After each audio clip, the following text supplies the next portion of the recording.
mayroon to na. So, demo ko lang sa inyo.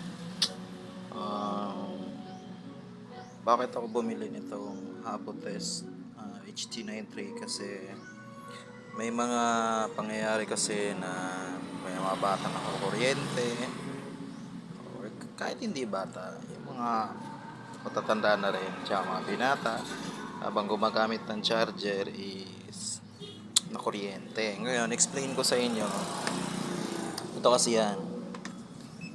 So, meron tayong dalawang charger dito. Gamit nitong Habotest natin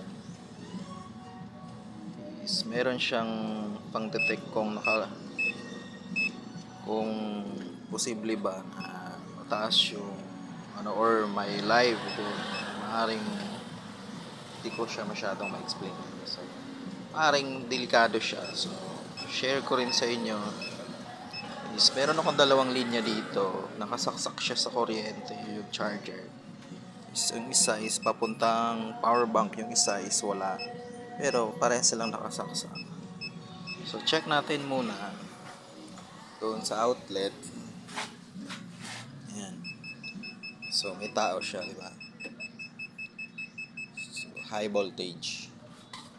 So, pagdating doon sa charger, sa outlet, is high voltage pa rin.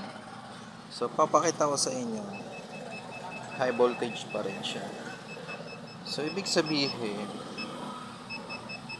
kung aksidenteng nakagat o posibleng may talop yung charger nyo, is wag nyo na po siyang gagamitin kung maaari. Delikado talaga. Ayan o, detect talaga yung high voltage niya.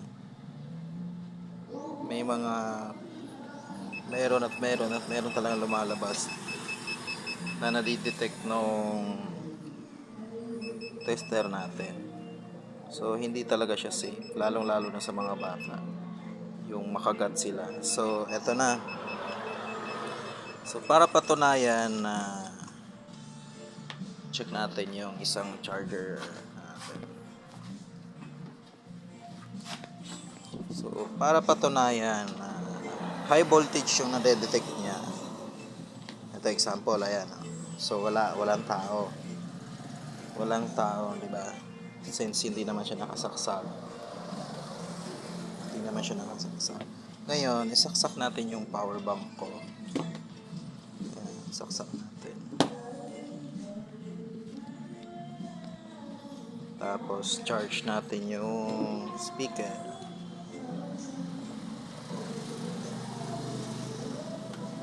Ayan. So, may tao, may charge, may laman, buhay yung power bank.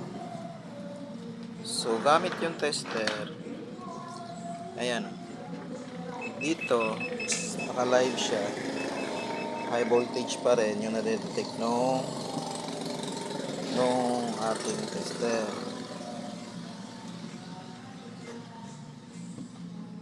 Isa na.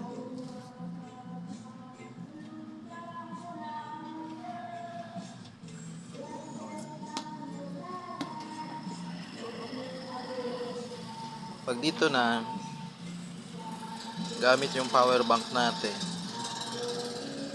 wala talaga. Walang high voltage. So, ibig sabihin, hindi naman sinasabing okay lang siya na gano'n. Pero ang pinakapunto talaga dito is yung ginagamit yung device habang naka-charge ay napakadelikado. Lalong-lalo na sa mga bata na gumagamit. Ayan. Ayan o. Kita agad eh.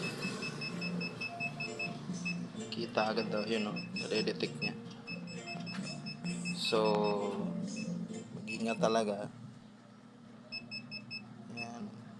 Sinishare ko lang to sa inyo kasi may mga pagkakataon kasi na naiiwan natin nakasaksak yung charger. Tapos meron tayong mga bata sa bahay, lalong-lalo na yung 2 to 3 years old to 5 years old. Eh, kinakagat yung charger.